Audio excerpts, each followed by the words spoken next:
Let's build a $5,000 gaming PC, but first let me introduce you to the parts. Starting with the case, this is the Phanteks NV7, an all-white case. You can call it a Leon Leo 11 copycat, but I call it the better Leon Leo 11. Now for the GPU, this is where it gets interesting. This is the 4090 that used to be black, and I painted it with a spray paint, and I think it turned out pretty good. For the CPU, we're going with the Intel 13900K, because why not? This CPU should be able to handle anything we throw at it. Paired with 64 gigs of RAM from Kingston, that will be running at 5600 MHz. For storage, we're going to be doing 4 terabytes of the brand new Crucial T700 that can write up to 13,000 megabits per second. Pretty much the best SSD you can get on the market today. To cool the CPU, we're going with the Kraken 360 non-elite. This is one of the latest AIOs from NZXT. It's an all-white AIO with a little LCD screen in the middle, and all that is going to sit on the NZXT N7Z790, an all-white motherboard that's going to take this PC to the next level. Now for cooling, we're going to be using Leon Lee fans, to be exact 12 of them, and these are daisy chainable, which is going to make the cable management much easier. And to power this beast, we're going to be using this MSI 1300 watt 80 plus platinum power supply. Now enough talking, and let's build this PC. Enjoy.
Now that the PC is built, it was time to actually test it and see how good it is. The first test that I like to run on any PC that I build is Passmark. Passmark is basically a software that will test every component on the computer, the graphic cards, the CPU, the RAM, the storage, even your power supply, to make sure everything is running good and gives you the right numbers. So if the number matches other numbers with the same specs, that means your PC is good to go. In my case, it did match almost at 17,000, which is crazy. Next is Cinebench, which will basically stress test our CPU. It will stress test the CPU by rendering these frames, and the big thing is my temperature did not go over 70 degrees, which is really good. Next, I wanted to see what kind of FPS this PC can get. So we booted up Fortnite, even though I don't play Fortnite, but I know a lot of people do. So on the highest quality, everything is maximized over here. The resolution is 1440p, so we're not going to be getting the maximum frames. In creative mode, we were getting around 600 to 700 FPS just running around doing nothing, which is pretty incredible in my opinion. That's a lot of FPS. Next, I booted up into a no build match, and dropping down, we were getting around 300 FPS,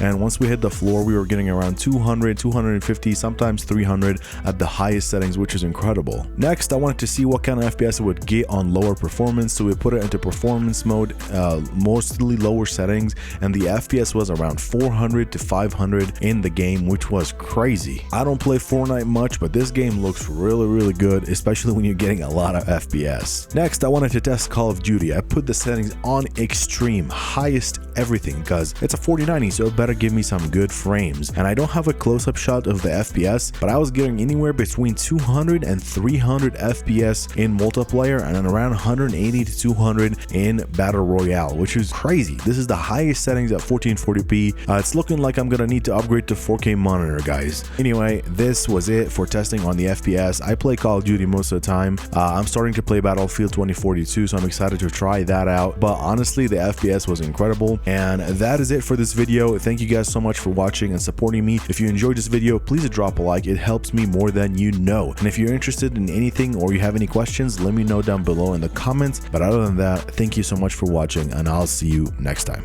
Goodbye.